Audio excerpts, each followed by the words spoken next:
I switched to regular milk to prove that my lactose intolerant roommate keeps stealing from me. Me and two other guys share an apartment together and we split all the bills. The only thing we don't split costs on is groceries. Everyone's in charge of buying their own food and we don't touch whatever doesn't belong to us in the fridge. We put our names on everything so no one gets mixed up. This issue has been going on for almost a year and I'm sick of it. One of my roommates, R, keeps stealing my food.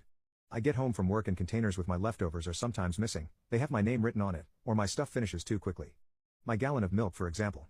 I buy almond milk because I like the taste.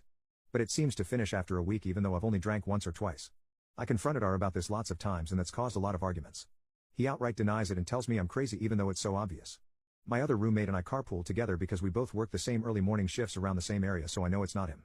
It's always after we get back home and R's already left for work that I notice my food's gone. My roommates also had a similar problem but not as often as I do. I'm guessing because R doesn't like what he buys.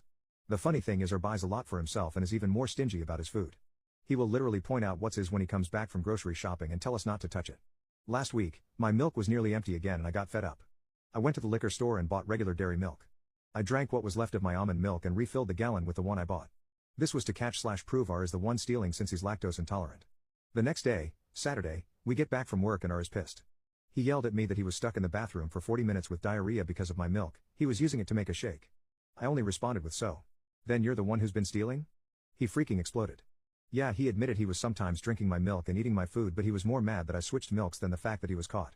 I told him I wouldn't have done that if he just stopped taking my stuff from the fridge or at least told the truth instead of trying to make it seem like I was making it up. My roommate backed me up and thought it was kinda funny he got payback for stealing from us. It's a little tense and my roommate told me R is trying to convince him to agree to kick me out. Little does he know we're both looking to move somewhere else together cause we are sick of his poop. I told some buddies what happened and a few think I was an a-hole for that. I feel like I'm not in the wrong here. He was taking my food and not even owning up to it and I wanted to prove it.